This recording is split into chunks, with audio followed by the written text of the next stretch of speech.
Kementerian Kewangan dan Ekonomi mengumumkan bahawa Kebawah Duli Yang Maha Mulia Paduka Seri Baginda Sultan dan Yang di-Pertuan Negara Brunei Darussalam telah memperkenankan bagi penyelarasan dan perubahan kepada kadar duti import kastam dan eksais yang akan berkuat kuasa 17 Mei ini. Objektif pindaan kepada kadar duti import kastam dan eksais ini antaranya bagi mengemaskinikan struktur duti barangan di negara ini dengan ASEAN Harmonised Tariff Nomenclature AHTN 2022 dan meningkatkan daya saing iklim perniagaan dan pelaburan negara di samping memenuhi komitmen-komitmen tertentu di bawah perjanjian-perjanjian perdagangan bebas dengan beberapa negara. Pengemaskinian kadar duti import kastam dan eksais turut menyasarkan kepada beberapa produk tertentu, antaranya mengawal penggunaan barangan tertentu bagi meningkatkan tahap kesihatan dan kesejahteraan rakyat dan penduduk. Penjimatan tenaga bagi mengurangkan jejak karbon negara dan membantu mengurangkan harga sebahagian barangan pengguna. Maklumat lanjut boleh diperoleh di bdnsw.mofe.gov.pn atau tradingacrossborders.mofe.gov.pn. Orang ramai juga boleh menghubungi kaunter perkhidmatan pelanggan Jabatan Kastam dan Eksais Diraja di talian 2382-361 semasa waktu pejabat atau email ke info@customs.gov.bn. Lebih 37 orang belia menyertai program pendedahan belia-belia yang berpotensi untuk menceburi bidang pertanian berteknologi tinggi kali ke-8. Program ini membantu para belia untuk memberikan sepenuh perhatian kepada bidang pertanian sebagai satu perniagaan yang menguntungkan dengan menggunakan sistem yang dipelajari bagi meningkatkan hasil keluaran pertanian. Menurut Awang Mat Rusli bin Haji Abu Bakar, Pemangku Ketua Bahagian Industri Tanaman, program merupakan salah satu inisiatif Kementerian Sumber-Sumber Utama dan Pelancongan bagi mendukung Pelan Strategik Jabatan Pertanian dan Agri Makanan 2021-2030 ke arah meningkatkan penglibatan belia dalam sektor pertanian. Di samping itu juga mereka akan didedahkan tata cara dari segi pemasaran, iaitu sistem-sistem di dalam lepas tuai, bagaimana diorang untuk menyalurkan hasil ladang mereka ke pasaran. Selain daripada itu juga mereka didedahkan juga macam mana untuk mendapatkan kewangan atau modal dengan daripada agensi-agensi luar daripada jabatan, contohnya daripada DEL, daripada agensi bank. Universiti Brunei Darussalam UBD bersama City University of Hong Kong telah menandatangani Memorandum Persefahaman MOU semasa Majlis Pelancaran Pertandingan Hong Kong Tech 300 Southeast Asia Startup yang diadakan di Kuala Lumpur, Malaysia baru-baru ini.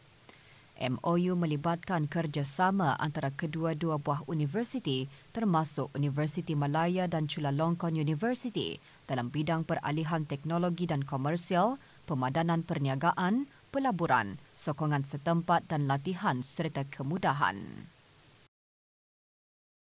Negara Brunei Darussalam meratifikasi Perjanjian Comprehensive and Progressive Agreement for Trans-Pacific Partnership CPTPP kepada New Zealand selaku negara depositary bagi CPTPP baru-baru ini.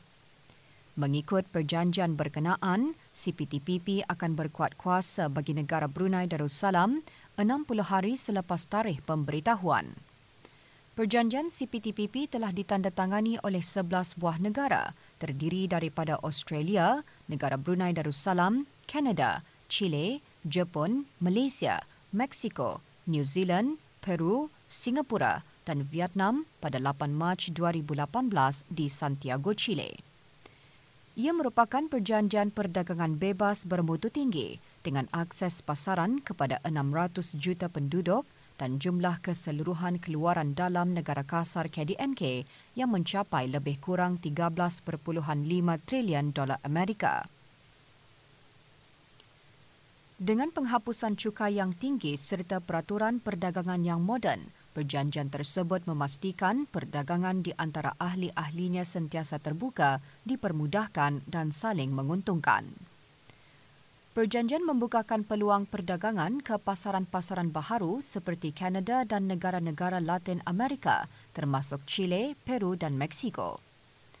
Penglibatan di dalam perjanjian tersebut juga dijangka meningkatkan daya tarikan negara sebagai sebuah destinasi pelaburan langsung asing.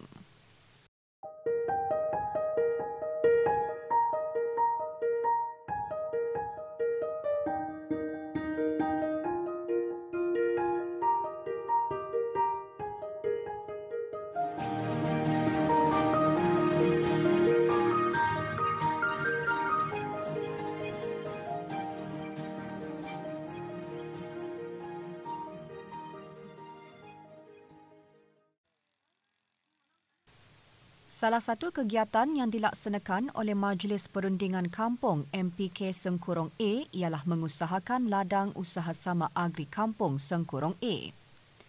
Diketuai oleh Dr. Haji Abdullah Hanif bin Orangkaya Maharaja Dinda Haji Saman, Ketua Kampung Sengkurong A dan Penghulu Mukim Sengkurong selaku pengerusi syarikat MPK Sengkurong A dan Awang Haji Hamidon bin Haji Ahim. Ladang tersebut beroperasi pada tahun 2017 di tapak kawasan Kemajuan Pertanian KKP Lampaki. Pada fasa pertama, syarikat ini telah dianugerahkan seluas 5 hektar kawasan ladang dan ditambah seluas 15 hektar lagi disebabkan permintaan ramai dari peserta-peserta ladang. Tanaman utama yang diusahakan adalah tanaman buah-buahan tidak bermusim dengan tanaman nenas sebagai tanaman utama yang diusahakan secara konvensional. Pada tahun lalu, syarikat ini berupaya menghasilkan sebanyak lebih 6,000 kilogram tanaman buah. Ada dalam 5,000 pohon untuk dalam 70%. Jadi dalam bilangan tersebut yang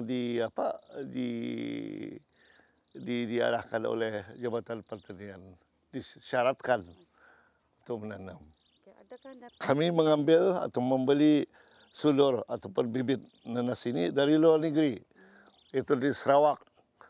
Jadi oleh sebab pengalaman pertama itu kami membeli berbagai-bagai jenis tanaman nanas seperti jenis MD2, Golden Diamond, jenis pound, nanas pound. Jadi sekarang yang ada pada fasa pertama dan kedua ini sudah mix. InsyaAllah fasa ketiga akan lebih bersistem untuk menanam jenis tanaman nanas ini. Menceburi bidang pertanian tidak lari daripada berhadapan dengan pelbagai cabaran seperti serangan perosak dan penyakit tanaman.